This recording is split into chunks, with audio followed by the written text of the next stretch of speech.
Good afternoon, everybody. Thank you for joining us on this Monday. I'm Zara Arboleta with Valley Children's Healthcare, and today's virtual health series for families is talking about COVID-19 and the vaccine. Joined today by Dr. Nael Mhaissen, the Medical Director of Pediatric Infectious Diseases here at Valley Children's. Good afternoon, Dr. Mhaissen. Good afternoon, Zara, and thank you for having me again. Thank you always. You are likely the most popular person at Valley Children's as well as in our community because you are our pediatric infectious disease expert, and you're the one we all turn to when we have questions. This is what, the third or fourth, I think, Facebook Live we've done together? Probably, yes. Yeah. Thank you again for the opportunity. I hope I address as many questions as I can today. So we've been soliciting questions via Twitter, Instagram, and Facebook. For those of you who are watching now, feel free to leave your questions in the comments and we'll get them to you. Dr. Mhaissen, first off, why don't you give everybody an update about what is the latest with the COVID-19 vaccines, specifically Pfizer and Moderna, since those are the two authorized as safe to use by people. Right. So there are several candidates for the vaccines that are under development and study right now.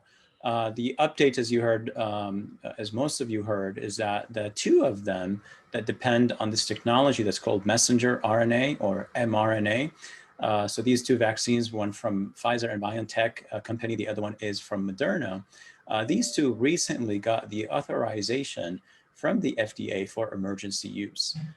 And then there are several vaccines that are, or vaccine candidates that are still under development and evaluation right now. And hopefully we'll hear similarly promising news about them or data about them soon, because that will be an important weapon or important key to combating this pandemic.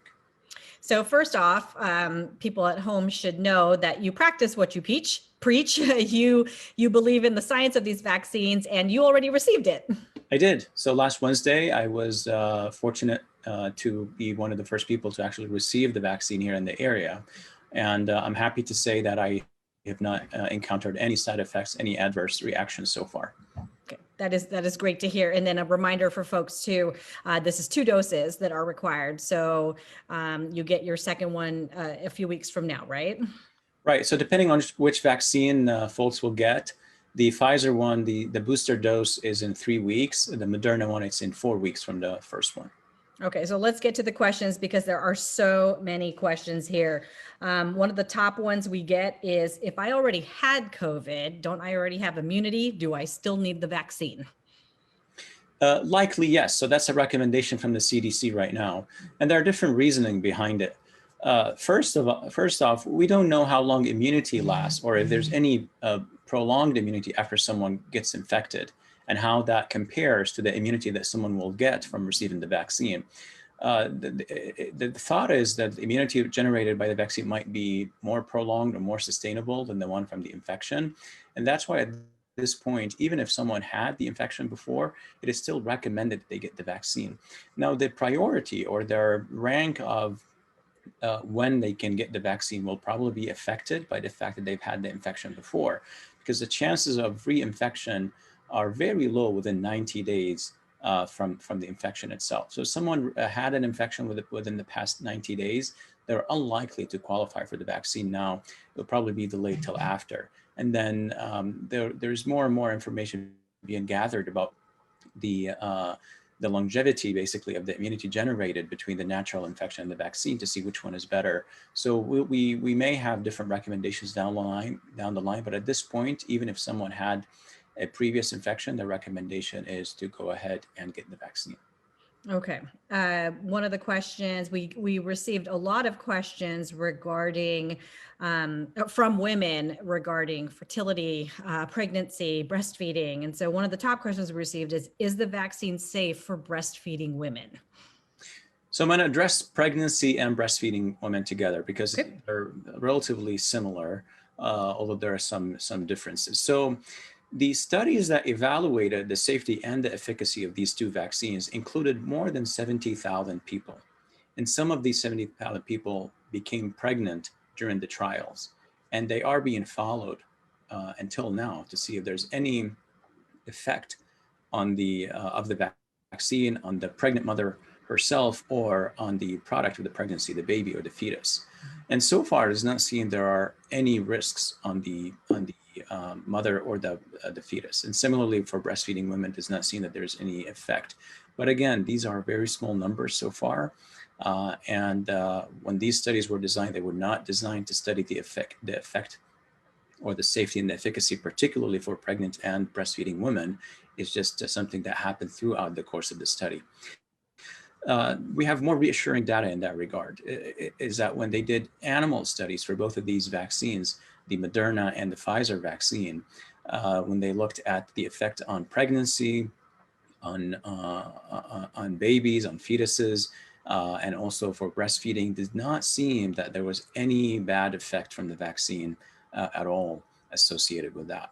So the recommendation right now from the CDC is that pregnant mothers, breastfeeding mothers, should still be offered the vaccine if they qualify for it. However, they should be counseled about the unknown risk or the potentially unknown risk, and also the benefits. The other thing that we have to keep in mind is that pregnant women, if they get infected with COVID-19, they have higher chances of becoming really sick with it. So the chances of morbidity and mortality, unfortunately, are higher with COVID-19. So that's a population that we want to protect more. That's a population that we want to offer the vaccine to more. It's just, again, there is this a question of incomplete data, or we don't have enough data to say 100% this is safe and effective, but we don't have reasons to suspect that it's harmful at this point, and that's why it is still offered, and that's why it's still recommended by the CDC, even for pregnant women and even for breastfeeding women. What about women who are undergoing fertility treatments, or even those who aren't pregnant yet or aren't even trying, but they're worried whether this will impact their fertility? Right, another important question. So it does not seem that there is impact on fertility whatsoever. In fact, the American Society of Reproductive Medicine, they issued a statement talking about this, talking about messenger RNA vaccines, particularly Pfizer and Moderna, and how they don't have reasons to suspect that they have any effect on fertility. Perhaps that statement is something that we can link in the comment section. Okay, yes, we can share that. Yeah, the reasoning behind that is that these RNA vaccines, they do not interfere with fertility. They do not go into the human genome. They get degraded fairly quickly within the human cells before they even reach the nucleus, basically where the human genome exists, and before they make any effect there. So they're not designed to change our genes. They're not designed to change or to be carried forward to fetuses or to affect fertility in any way. That is a question that you always see through the sometimes wonderful, sometimes horrible world of social media. There are lots of people who are saying this vaccine, it alters your DNA and it changes how your body produces your genes moving forward. You're saying categorically that is not true. It's not designed to do that. It cannot do that because the genome that's being used in this vaccine is RNA. And again, not to go a lot into the scientific details, but RNA does not go into the nucleus, does not get implemented within our DNA. So it does not change our genes in any way.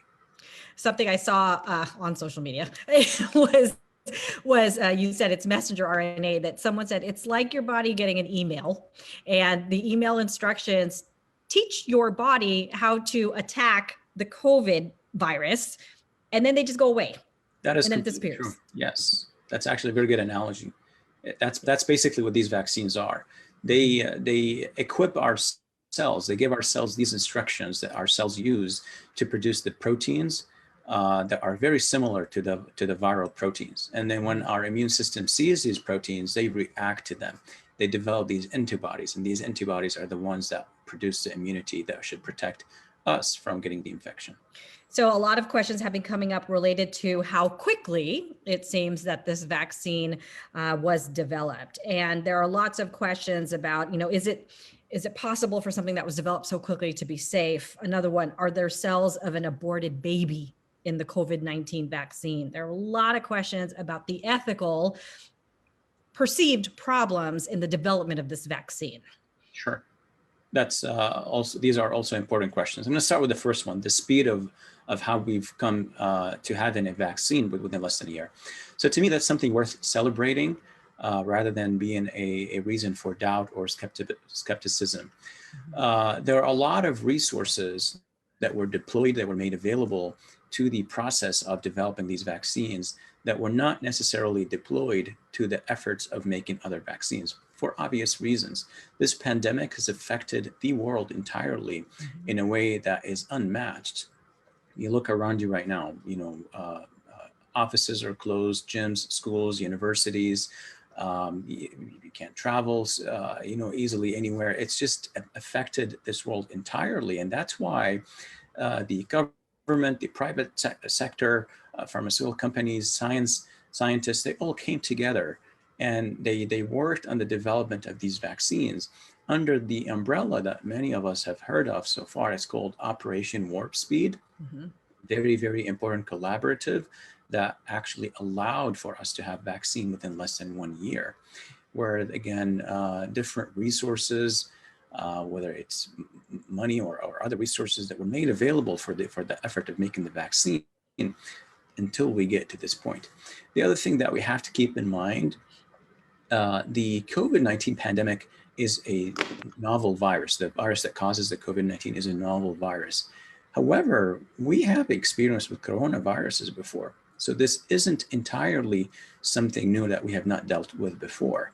So efforts to make for making vaccines against coronaviruses are not new. That work has started since the original SARS, over 15 or 13 years ago now. And then similarly with the Middle Eastern Respiratory Syndrome, MERS, so SARS and MERS, both of these were coronaviruses similar to the COVID-19. And after they appeared, there was a lot of effort put together to try to make vaccines for them. So all of that science, all of this experience that we've had or scientists had in attempts to make vaccines, all of this was utilized and deployed, and with the available resources, all of that allowed us to have this vaccine in less than a year, which is, again, something worth celebrating. There's one thing that everyone, the CDC, the NIH, the pharmaceutical companies working on these vaccines, Operation Warp Speed itself, there's one thing that they wanted us all to know is that there were no shortcuts taken whatsoever on the safety assessment. The safety of these vaccines are top priority because we want to contain and combat the COVID-19 pandemic, but that should not come at the cost of the safety of people receiving the vaccine. So that was top priority. That was something that was ensured throughout the process of producing and evaluating the vaccine. And again, there are different questions. There are a lot of things that we know, what we don't know about the vaccine, but in terms of safety, that's something that I can actually give a lot of reassurance about based on the information that we have so far. And then the ethical questions people have about the materials used to either research and to use in the research and development of this, and then the actual vaccine itself. Would you mind addressing those? Because there are many that's another important question. And again, not to go into the ethical dilemma, because the stem cell research is something of a debate. And again, I don't plan on going into this. This will take hours and hours of actually. But what I can assure people who are interested in knowing this is that if you look at the ingredients of both of these vaccines, and both of them are publicly available on the FDA website, on the pharmaceutical company's website, on the CDC's website, if you look at the ingredients of these two vaccines, there are no cells there whatsoever. Not human cells, not fetal cells, not aborted fetuses, not animal cells. This is a cellular vaccine. This is a vaccine that basically made of genetic material, which is amino acids, protein, and then delivery system that is actually nanolipids, again, proteins and lipids or fat material, and then some other ingredients to ensure the stability of the vaccine, and it's mostly sucrose and other ingredients. And again, all of these publicly available, go read them, look through them one by one. There are no cells there whatsoever, not aborted, not animal, not humans at all. Okay, thank you so much for that, Dr. Mhaissen. Some other questions that have come in. One person asks, can a person with an autoimmune disease get the vaccine? Okay, that's also an important question. So autoimmune disorders, these are the disorders disorders where our immune system acts out of its way to attack components of the body. And there are different reasons for these autoimmune disorders to appear. And it's not known whether they're triggered by infections or not. That's one of the thoughts behind why they appear. Maybe, maybe not. Now, is there any correlation between autoimmune disorder and vaccines in general? That's highly doubtful. There are no evidence that connecting vaccines to autoimmune disorders in general. Now, when we look at these two vaccines, particularly the Moderna and the Pfizer one, the research participants, again, over 70,000 people that were enrolled between the two studies, some of them did have autoimmune disorders before they participated. So that was not a reason to exclude the participants from the trial. And these people, the people who have autoimmune disorders, did not show any different reactions when they compared to other participants who didn't have these autoimmune disorders. The caveat is the number of people with autoimmune disorders in these two studies, the trials to evaluate the safety, they were low to the point where we cannot make a firm conclusion that this is 100% safe and effective vaccine for autoimmune disorder. But also we do not have reasons to suspect that it's not safe or effective. So far, the CDC and other scientific organizations, they are still recommending that people with autoimmune disorder, they get offered the vaccine. And then they have that discussion between the patient, him or herself, and their healthcare provider, and talk about the risk and the benefit. Here's what we know how this vaccine may benefit you. Here's what we know about the risk of the infection.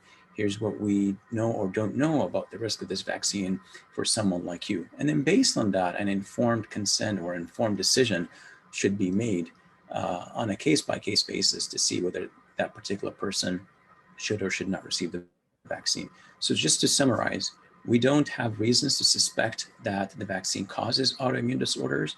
We don't have reasons to suspect that the vaccine affects people with autoimmune disorders differently. However, we don't have the full data yet. That's one of the things that we will find out as these trials continue, as the safety monitorings continue after the rollout of the vaccine. And then based on that, we may have different information. At this point, it seems fairly safe to offer the vaccine to people with autoimmune disorders. And, similarly, and again, not to drag this any further, but similarly with people with immunocompromising conditions. So someone who is on medication that will make their immune system weaker. Someone, let's say, with HIV or other disorders that make their immune system weaker, someone with cancer. These studies did include people who have these conditions. And similarly, it did not show any negative effect or any bad effects that are different from other participants who did not have these conditions. And once again, someone with autoimmune disorder, immunocompromising condition, cancer, they can still have the vaccine offered to them if they qualify for it. And then that discussion of risk and benefit and that balance between the risk and benefit should be had or discussed with the healthcare provider to come to an informed decision. Speaking about risks, there have been a few questions that come in about allergies. If you're prone to allergies, is it safe to get the vaccine? Some people were talking about, there were some people, was it in the UK when it first came out? There were a few people who experienced some severe reactions. Do you want to speak to that Yes. a bit? So there are a handful of cases of severe reactions after receiving the vaccine, what we call anaphylaxis. That's what someone will develop a severe allergic reaction to the vaccine. And again, there are some cases that appeared first in the UK, and then there's some cases even here in the US that are being studied so far. And these are very small numbers. Actually, almost all of them appeared after the rollout of the vaccine did not show within the participants of the trial. And because of that risk of anaphylaxis in these handful of cases, there was a precaution or disclaimer that was sent out that says that the vaccine is contraindicated for anyone who has severe allergic reaction to any of the ingredients of the vaccine. So this particular vaccine. And then furthermore, just to err on the side of caution, if someone has a severe allergic reaction to other vaccines, so not necessarily these vaccines, then they should be offered the vaccine, but they should be monitored further. And also that discussion of risk and benefit should be had with them. So far, the only contraindication for the vaccine is if someone has severe allergic reaction or anaphylaxis to any of the components or the ingredients of the vaccine. But beyond that, the vaccine seems to be safe, even for people who have, let's say, allergic rhinitis, meaning they have the stuffy nose, the allergies, or someone who has allergic conjunctivitis, where they itch their eyes a lot because of allergies, or asthma, or allergic sinusitis. So these conditions are their own, or food allergy, or pet allergy, or family history of having allergies. These are not contraindications. Once again, there are several study participants that had these conditions and did not show any negative effect because of it. So allergies are very, very common. I hate for people to mistakenly fear the vaccine and lose on this good chance, a good tool of receiving the vaccine just because they think their allergies will put them at risk of reaction. Not necessarily, does not seem to be the case. The only precaution or contraindication so far is severe allergic reaction, specifically to the ingredients or the components of these two vaccines. Okay. For those of you just tuning in on Facebook Live, I'm joined by Dr. Nael Mhaissen, the Pediatric Infectious Disease Medical Director of Valley Children's Healthcare, answering your questions today about COVID-19 vaccines. Dr. Mhaissen, when our clinics began last Wednesday, received the first of his 2 doses of the Pfizer vaccine. I, as a non-clinical worker, am way down the list, which is totally fine. Also plan to get it when my number is called and I'm given the chance. But we are here to take your questions, so leave them in the comments or send to us via Twitter or Instagram as well. Lots of questions about children and the vaccine. Not quite there yet. Why don't you give everybody watching a recap real quick about what the status is right now for the vaccine and administering it to children? Okay, so the authorization that the FDA gave to these 2 vaccines did not include children, and I'm going to go into details about that. So the Pfizer vaccine was authorized to use in anyone 16 years of age and older. It was not authorized to be given to anyone younger than 16 for a simple reason of that. The study participants did not include children. So we cannot authorize, we cannot approve or make this vaccine available for a population that did not receive the vaccine. But again, that's the study for Pfizer included children 16 or adolescents 16 and older. And that's why the authorization allowed for these persons to of that age group to receive the vaccine. For Moderna, the study included participants 18 years of age and older. So similarly, the Moderna vaccine is authorized to be given to persons 18 years of age and older and not younger than that yet. Both companies that for both vaccines are actually studying the safety and the efficacy of the vaccine for younger children right now. So hopefully we'll hear more data, more information about the safety and the efficacy of the vaccine in children soon. Children is a unique population that we have a lot of interest in protecting against this virus. Yes, they are a population that typically does not get severe disease, at least not to the same level like older individuals do. However, they do get infected similar to older age groups, and they have the potential of transmitting the infection. So they may serve as carriers or vectors of transmission without necessarily getting sick. And that could be risky because if someone is sick, at least they know they're sick, they're gonna stay home, they're gonna stay away from other people who are at risk. For children, that might not be that obvious. So they may be a very important vector of transmitting this infection. So protecting them in a way of protecting others around them is very important. However, because we don't have data on safety and efficacy for children yet, neither one of these vaccines is authorized to be given to anyone younger than 16, and for Moderna, for anyone younger than 18. But hopefully soon we'll hear more information about that. I was going to say, has anyone from either of the companies even speculated as to a potential time frame when these clinical trials for the younger kids are done and when it might end up being approved for younger age groups? Not to my knowledge. I do not know. Okay. There are lots of questions also coming in about side effects related to the vaccine. So the studies that looked at the safety of the vaccine looked obviously at side effects. The good news is that there were no serious side effects observed in any of the participants. However, there were mild side effects observed in many of the participants in both trials. And that's not something surprising. So these mild side effects of fever, soreness at the site of the injection, fatigue or tiredness, headache, muscle aches, these are things that we expect from any vaccine that actually is triggering the immune system. Because as our immune system is kicking into gear to learn how to fight these infections, it will release inflammatory mediators. It will have some inflammation. And the byproduct of that inflammation is having these symptoms that I mentioned already. So again, we expect these vaccines to have some side effects, but these side effects are expected to be mild. They're not a sign of a harm caused by the vaccine. They're actually a sign of the immune system being effective and working in trying to learn from these proteins that are being injected or being developed to try to make the antibody, try to make the immunity. In fact, if you looked at the rate of the adverse events, these mild adverse events or adverse reactions within the study participants, you see it more common in younger individuals, because the thought is, well, younger individuals have a more robust, a stronger immune system. And that's why when their immune system is reacting to the vaccine, it is expected to see more signs of inflammation, such as fever, soreness of the site of injection, headache, fatigue, and so forth. So these are the side effects that we're aware of so far. They seem to be mild. Doesn't seem like there are any serious side effects. But once again, we're still at the early stages of the assessment of the safety. That's not, obviously not the end of the safety monitoring. That's just the beginning.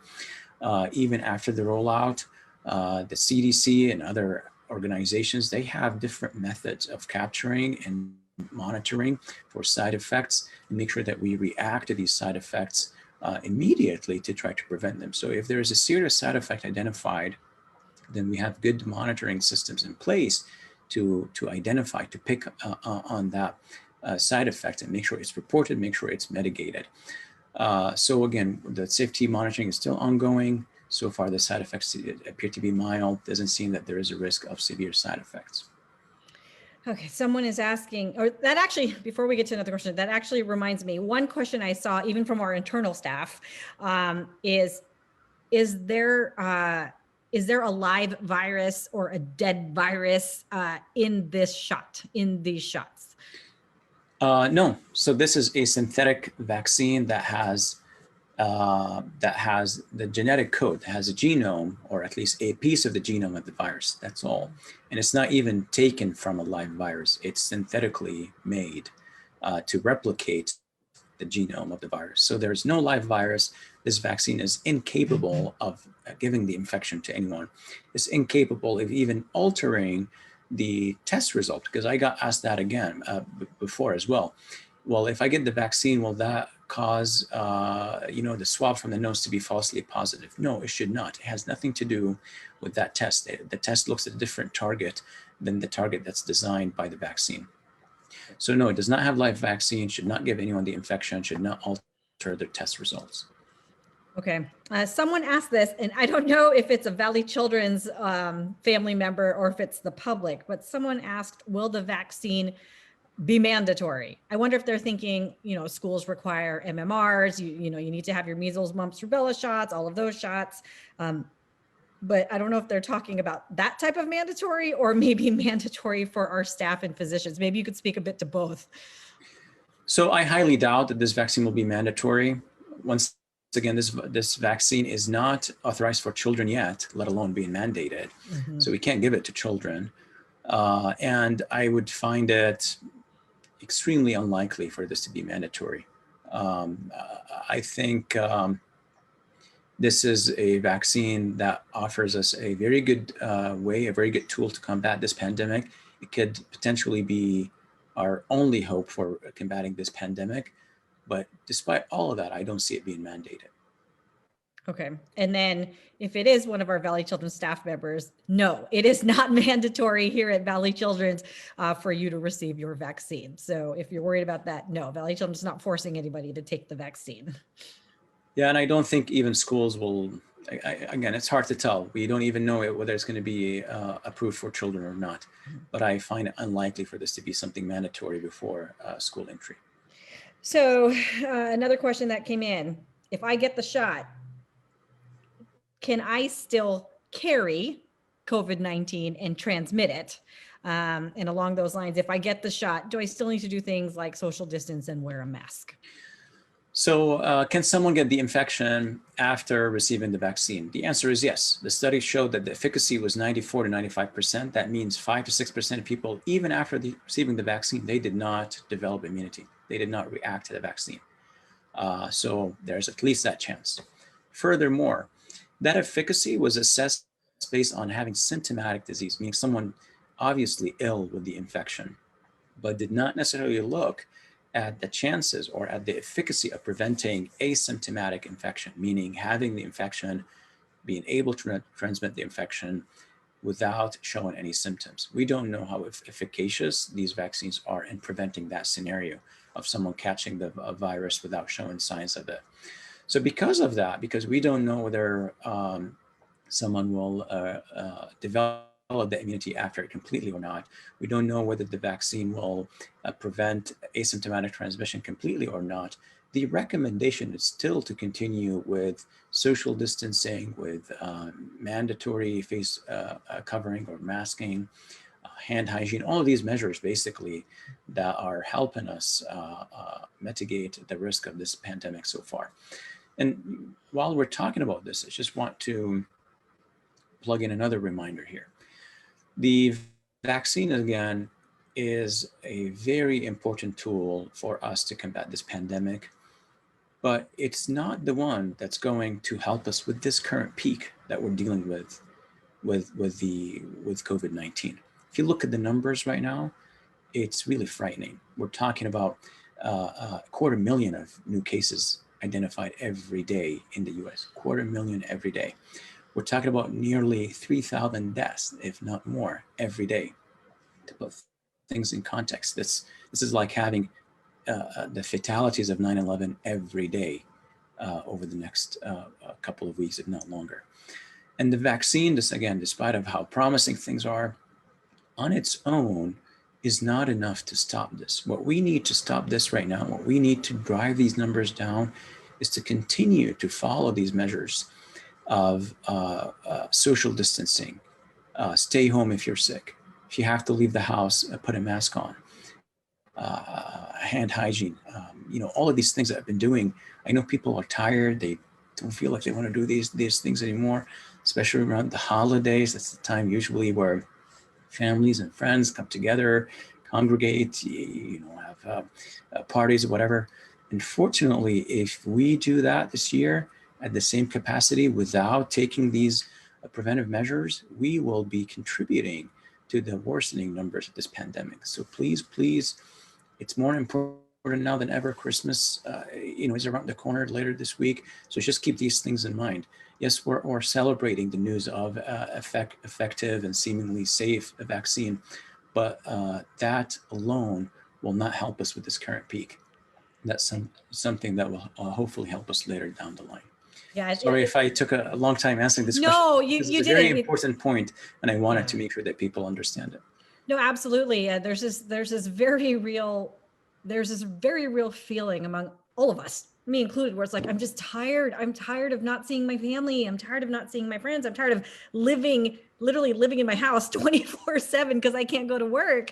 But I was just telling some friends the other day, I'm like, who's more tired? The doctors and nurses over at Community and at St. Agnes and at Kauai Delta, who are clearly in surge, who have no more ICU beds. And so it's definitely a struggle when you hear people saying, I'm tired of all these safety measures, but then you've got frontline workers who are working nonstop, like you said, right now.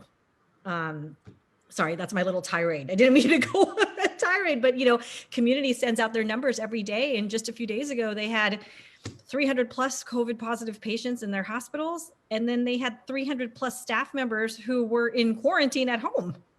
Yeah. The risk is real. And again, sometimes when you look at the numbers, you take out that human part out of it. Oh, it's just a number, 3,000, 5,000. But these are actual people. And just look at the pictures, hear the stories. Reach out to a family who has someone who was affected by this infection. And you will hear these stories firsthand, and you will see how important it is for all of us to work together. This is a community effort. Stopping the pandemic is a community effort. This isn't something that scientists alone or the government can take care of alone, or pharmaceutical companies. This is all of us that we have to work together to get rid of this and go back to our normal life that we all dearly miss. Yeah, for sure. Someone's asking, when will the first vaccines be given to non-healthcare workers? So that's a moving target for different reasons. The first one is the production of these two vaccines. The rate of the production is different. There are efforts of trying to scale up this production as much as possible.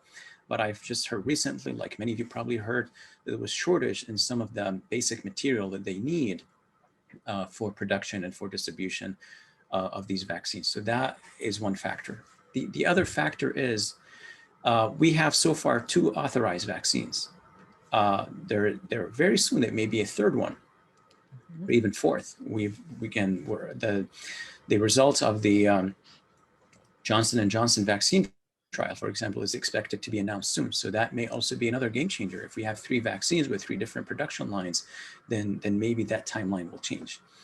At this moment, the expectations, and again, they may change widely actually, but the expectation is that it will take at least 5 to 6 weeks to be done with the first stage of the first phase of the rollout. We're talking about phase 1A, which is healthcare personnel and residents of long-term care facilities, so nursing homes. It's estimated that around 25 million people will fall into these 2 categories. And if we keep up the rate of vaccinating 5 million people a week, then it will take us 5 to 6 weeks to be done with that first phase. And then after that, the phase 1B will include categories of people that that are outside of these 2, outside of healthcare personnel and residents of long-term care facilities, such as essential workers. And that, again, that's part of the general public. So we're talking about police officers, firefighters, workers in education, so teachers, university professors, and so forth, even grocery store workers. So all of these essential workers, that will be in the later phase. So the soonest we can get to that phase is probably in 5 to 6 weeks from now, but it could be later and it could be sooner. Again, it's a moving target. I'm hoping, and everyone's hope is to try to get to as many people as soon as possible. Once again, we're all sick of this pandemic. We all want it to disappear, and the vaccine offers a very good solution there. So it's in everyone's interest that there is more and more produced of this vaccine, and then people accept and receive these vaccines as soon as possible, so they develop that immunity that will hopefully get us out of this situation that we're in. Couple of questions came into Facebook just now for people who are just starting to tune in. How can somebody again find out what the ingredients are in these vaccines so they can check if there is anything for them to worry about or that they might be allergic to? FDA website or CDC website. Actually, I looked at the CDC website this morning. They have a very nice table with both of these vaccines and all their ingredients and what each ingredient does or why it was added to the vaccine. We received a lot of questions related to kids and COVID-19. I'm hesitant to ask them all because, like you said, it's not even approved. Pfizer for anyone younger than 16, and then Moderna anyone younger than 18. So we'll probably have to hold another Facebook Live with you when it is approved for younger populations. So I'm going to go to some other questions not related to the vaccine safety for children, because right now they can't get it yet anyway. It's a moot point right now, but again, if we just replicate what we know about adults or try to extrapolate from what we know about adults to children, then the contraindications are the same. The absolute one so far is anaphylaxis or severe allergic reaction to any of the ingredients or components of the vaccine. Outside of that, There are a lot of things we know about safety. There are also some things that we do not know, but the vaccine is offered to everyone else without allergic reaction, without severe allergic reaction to the vaccine. Okay. Again, the questions are coming in hot and heavy from people who are asking, is it safe for my kid with this condition or not? Fear not, everybody. As soon as this drug is approved for younger populations and Dr. Mhaissen's had time to take a look at all that literature, we will be able to answer these types of questions a little more specifically. One question someone did have, do you know if the dosage size, the amount is the same for younger people? Like, for instance, with the clinical trials starting with kids, are they getting a smaller dose than the one you got, for instance? Or is it I don't know what the proposed dose for children is in the trials. What I can tell you is that it is one dose for every weight, every age group right now. So anyone 16 or older for Pfizer, anyone 18 and older for Moderna are receiving the same dose. The dose between the two vaccines are different.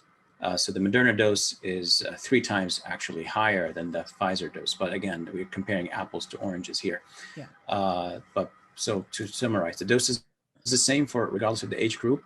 I don't know what the proposed dose in the trials for children is, but we'll again wait and see what that would look like. Okay, let's see. So I'm trying to filter all through all the, my child has this. Someone's asking, do people get to choose if it's their time to get the vaccine? Do they get to choose which one they get? I don't think so. Just because, again, the logistics of the rollout of the distribution of the vaccine, I don't think the same center will offer this and give you the option to do this or the other. Again, I doubt it, but I don't know. All of these things are logistics that we're going to have to figure out soon, or basically wait on guidelines for. What we know so far is that these two vaccines are not interchangeable, meaning if your first dose was Pfizer, your second dose has to be Pfizer. You can't get a Moderna for the second one. So basically you stick to the same one throughout the series of receiving the vaccine. But to have the option of one versus the other, I don't think that will be available. So just for if people are wondering this, you did get the Pfizer BioNTech one. But if you were in our vaccine clinic at Valley Children's and were offered Moderna, any hesitation if that were the one offered to you? Oh, I see your question. Okay, no. Yeah. So the good news is that it seems like that in terms of safety and efficacy, they're almost identical. So even though we have 2 different vaccines from 2 different companies with 2 different doses, 2 different storage requirements, in terms of safety and efficacy, if you look at the data next to each other, they're almost identical, very, very similar. 94.1% efficacy versus 95% efficacy. So if I was given the option of either one, it really wouldn't matter. I would take either one. Okay. Someone asks, let's see, how do we know we had COVID, but were asymptomatic, never got tested? Can we still get the vaccine? I wonder if this is somebody who suspected they had COVID, or how could you tell? I know antibody tests aren't the most accurate, so. Yeah, so that's the challenge. So do we have to find out whether someone had the infection before or not before we offer them the vaccine? The answer is no. Again, I talked about this earlier during this session, so very, very shortly, very briefly, I'm going to repeat. We don't know if the immunity generated by natural infection is better than the one generated by the vaccine, or vice versa. And that's why the vaccine is still offered to someone even if they had the infection before, whether their infection was symptomatic or not, whether their infection was diagnosed or not. So even if it was a silent infection that you never knew about, but you had a suspicion that you did. So that should not change the recommendation of whether you need the vaccine or not. The recommendation is still to get the vaccine regardless of whether you had the infection or not. Okay. Someone else asked, since this hasn't been studied for very long, how do we know there aren't any long-term side effects, or that it could cause something terrible like cancer or an autoimmune disease? So very, very good question. Again, so this vaccine, particularly for this particular virus, has not been studied that long, but the concept of messenger RNA vaccines has been studied before. The concept for these vaccines for other coronaviruses similar to COVID-19 has been studied before. So this this is a new technology, but it's not completely unknown. This is something that scientists have been working with for years now. It's not just something they developed, over a few months. That's one. Second thing, from what we know about vaccines in general, and usually if they are going to cause an adverse reaction, a side effect, typically these things are noticed right away. So a delayed reaction or delayed side effect that happens months or years after is something that almost unheard of in the world of vaccinology. So again, no one can guarantee that, yes, 100% no long-term side effect was going to generate out of this vaccine. We don't know. But we have a good reason to think that this is safe based on the experience we have with this technology, based on the experience we have with vaccines for coronaviruses, based on the experience we have with vaccines in general. And another thing I want to mention here, and again, apologies for going on a tangent, but I think the questions about safety should be asked the correct way. It's not about, is this 100% safe? Nothing is 100% safe. If you think about our decisions, how we make our decisions in life, it's always about relative risk. It's always about the balance between risk and benefit. So you think about, is getting the vaccine safer than getting sick with COVID-19? The answer is yes, absolutely it is. Again, look at the numbers, the chances of disease because of COVID-19, the chances of ICU admission because of the COVID-19, the chances of death because of COVID-19. These are significantly higher. There's not even comparison between that and between the mild side effects that we're seeing from the vaccine or the theoretical of a risk of a potential side effect of the vaccine, of a side effect down the line. So again, the question isn't the vaccine 100% safe? The question is the vaccine safer than the disease? And the answer is yes. The analogy I use is that if you're drowning and someone offered you their hand, like, hey, hold my hand so I can pull you to safety, are you going to ask them, well, is your hand 100% clean? Or are you just going to, hold on to their hand and get pulled to safety? If you ask them, well, your hand is not 100% clean, I'm not going to hold it. They tell you, well, but I washed it. I think it's clean. I think it's 99% clean, like what we know about safety profile about these vaccines so far. So you don't continue drowning in this pandemic just because of theoretical or potential very low level side effects that we don't even know about. I think it's really focusing on that balance between risk and benefit and thinking about it from that perspective. This pandemic has had significant impact on our lives, all of us, to many different levels. And these vaccines are offering us a very good way out of it. So I think what we know about them so far, I believe what we know about them so far is very reassuring and very promising. And again, I took the vaccine personally. I recommended it to all my friends and families. Hopefully once it's available for them. And similarly, I would recommend it to anyone who's watching or listening to this today, once it's available for them, as long as there are no contraindications. So something that really struck out, or that stuck out to me that you said, Dr. Mhaissen, earlier was instead of saying, oh my gosh, it took less than a year to develop this vaccine, how can that possibly be safe? We should be saying, wow, isn't science and technology amazing? They were able to develop this vaccine that appears by all standard measures to be safe. Science rocks. I think we're so accustomed to looking at the less optimistic glass is half empty instead of half full. So thank you for sharing that, because you're right. I hear it a lot where it's like, oh, it only took a year. And we should be saying, wow, it only took a year. So it's just kind of a shift in thinking that I think that a lot of people they're so used to not being optimistic. Yeah, I think it's all about perspective. I think it's a lot of us, we have skepticism. A lot of us are used to doubting what we hear. I think it's just a human nature, especially when the information comes from the government, so to speak, or a source that you don't necessarily trust. And that's why it's important for all of us to reach out to people we trust, They have knowledge. They have the information. Again, look for trusted resources, not necessarily, again, I understand, maybe some people don't trust the recommendations that come from government organization. That's okay. But reach out to people that you trust, people that they have the knowledge about the science, about these vaccines, and see what they think. And I think part of it is what we're trying to do here today, Zara, is seeing hopefully an organization you trust, such as Valley Children's, talk to you about the vaccines, about the concerns about it, about the things that are really good about it, and hearing your questions, making sure that your questions are answered. And once again, if you feel your questions are not answered, feel free to leave them in the comments. We'll get to those later during the session today or even after. And then we do have a few questions who are asking for updates on the current state of COVID-19 and kids. Are we seeing more children coming in with COVID-19? Are we seeing more cases of MIS in children? If you want to just do, because we are receiving lots of questions about how are things at Valley Children's right now?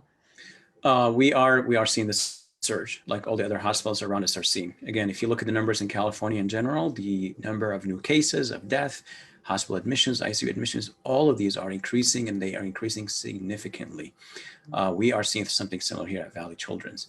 Once again, children are affected differently than older populations, so maybe it's not the same level of impact, but we're definitely impacted by it. If you look at our numbers of positive tests, hospital admissions, ICU admissions, people are being admitted with this syndrome, MIS-C, the multi-system inflammatory syndrome. All these numbers are increasing here as well. Okay, and someone was asking for specific numbers, and I do know as of last week, we've had a total of 247 COVID-19 positive patients who have required hospitalization. But to your point, it does affect kids a little bit differently. And I remember once you told us during a briefing we had months ago, during one of these live sessions, you had said one of the super spreaders of COVID-19 were COVID positive patients, roughly preteens to 19 years old. I think was 10 to 19 was the age bracket that they were spreading it the most. Yeah, so again, young adults, teenagers and young adults are affected the most in terms of having the disease, having the infection, but in terms of symptomatology or severe disease, it's the older age groups. So there are different ways or different perspectives about looking on the number of these cases and how they affect the different age groups. It's not necessarily about being sick by the infection, but also the ability of transmitting the infection. And we know that children and adolescents are definitely capable of getting the infection and also of spreading it. I can tell you that even here in our ICU, we have some cases, unfortunately, of children requiring ICU admission, severely ill because of the infection, and I hope for speedy recovery for all of them. And then numbers of the multi-inflammatory syndrome in children also has increased here. We've seen easily over 40 cases so far, and I fear that we'll continue to see more and more. And that's, once again, a reminder for all of us to work together to try to slow down the spread of the infection. Okay. Dr. Mhaissen, thank you so much for your time. I know you're very busy, and we always come to you first when we have all these questions. Any final thoughts for those people watching? Again, just about vaccines in general, especially some of those who tuned in a little bit later. So I once again encourage everyone to ask their questions. Even if the vaccine is not available for you yet, it is a good time now to think about the vaccine, to ask your questions, try to learn more and more about it. So when the vaccine is available for you, at least you know what you want to do, or at least you know what questions you want to ask your doctor before receiving the vaccine or declining to get it. So all of these things are important when it comes to the vaccine. Try to look for trusted resources. And again, don't believe everything that is circulating on social media. Unfortunately, it could be a hodgepodge of different things on social media. Some are true, but many are not. And you have to be careful. Again, sometimes presenting the same piece of information in different way can give you a different message about it. So again, look for resources that you trust, resources that you know are aware and knowledgeable about the science behind these vaccines. Okay. When it comes to the pandemic, again, I cannot stress this enough. it is important now to still follow the recommendations for social distancing, for face covering, for hand hygiene, staying home if you're sick. The next couple of weeks will be very critical in whether this continues to explode and get out of hand or gets under control. So we want everyone's help. This, again, isn't something the government alone can solve. This is something that hospitals and doctors can solve. This is all of us working together to stop the spread of this infection. So again, I reach out to you and ask you to follow these recommendations and help us and help everyone in actually mitigating the risk of this pandemic. And that's all I had today, Zara. But again, if there are any final questions, I'm happy to address those, whether it's now or even later in the comments. No, thank you so much. And Dr. Mhaissen, I know you're not my doctor, obviously, but you are my most trusted resource on this. So if you say it's safe to get a shot, I am buying what you're selling. And so, like I said, as soon as I get the offer to get the shot, I'm going to do it. I appreciate your trust, Sarah. I appreciate everyone's trust, and I appreciate everyone listening today. And I hope that I was able to address their questions. Yeah, and for those of you watching at home, there is a great set of resources on Valley Children's website. You can go to valleychildrens.org/COVID-19. You can find all kinds of resources, including where to go for low cost and no cost COVID-19 testing throughout the Valley, from Bakersfield up to Modesto. We have a link there for county resources. You can also call the COVID-19 hotline. The toll-free number is 888-286-9336, or if you're in the 559-353-3333. That phone line is staffed 7 days a week, from roughly 8 a.m. till 5 p.m. by nurses here at Valley Children's and other healthcare professionals who can answer your COVID-19 questions. Again, Valley Children's, just a reminder, is not a community testing site for COVID-19. We do perform tests on everybody who's coming in for procedures, for surgeries, for certain appointments, and we do test everybody who is admitted into the hospital.